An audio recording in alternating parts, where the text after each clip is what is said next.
বিরিয়ানিটা কেমন হয়েছে? Super fast, super fast. Super fast. হ্যাঁ, ঘরে রেগুলার রাইস দিয়ে বিরিয়ানি, ও তো তুমিই রান্না করেছো। চিনি, বিরিয়ানি পেয়ে আজকে খুশি হয়েছো? তুমি ভেবেছিলে আজকে বিরিয়ানি হবে? আমি জানতাম না আজকে চিকেনও হবে। তাই? তাহলে কি সারপ্রাইজ হয়ে গেল এটা? মনা সারপ্রাইজ না, কি ভালো? তারপর আমাকে বলে দিল গান করার সময়। এই যে সারপ্রাইজ থাকলো, আমি জেনে গেছিলাম। কি করে জেনে গেছিলি? দেখি কি দেখে? রান্নাটা আমি বাথরুমে স্পেন পেয়ে গেছিলাম।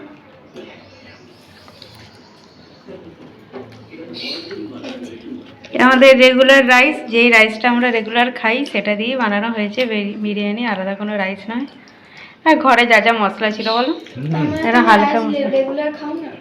রেগুলার যে রাইসটা খাই সেটা দিয়ে বিরিয়ানি বানিয়েছি, এক্সট্রা বিরিয়ানি রাইস আলাদা হয়। তুই জানতিস না এতদিন? হায় রে, আমার এই মেয়েই ভালো, একে যেই চালেরই ভাত দাও না কেন ওর কোনো ব্যাপার নেই, তাই না?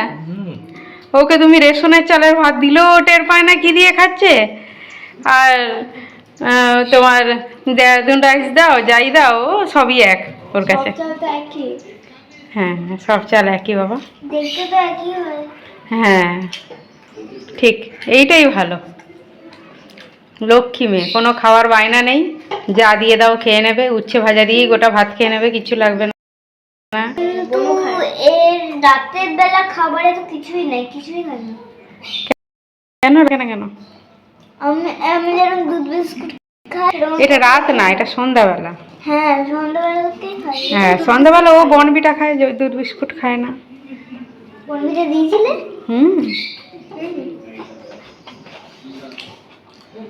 কিন্তু তাও বলে না, এটা আমি দেবো, আমি খাবো না, এটা বলে। আর তুই আমাকে মারছিস? কতদিন ফেলে দিয়েছে? ফেলে দিয়েছে না, ওর সামনে মনা, ফেলে দিস তুই? ও ফ্যান্ডে না, আমি ওকে অনেক জোর করি, ও তাও খায়। খায়? আচ্ছা, জোর করে খায়। কেন? এটাই মেনু ছিল দুপুরে, আর কিছু না, বিরিয়ানি আর কিছু করা হয়নি, এটা দিয়েই খাওয়া হচ্ছে। আর শাশুড়ি মার জন্য মাছ ভাত ছিল, উনি তাই মশলা টশলা খেতে চায় না এখন, আর খেলে হজম হয় না বলে। আচ্ছা, ভিডিওটা এখানে শেষ করি, টাটা। কেন? মনার পাচ্ছে, খাচ্ছেই না, সামনে ক্যামেরা ধরে আছে বলে।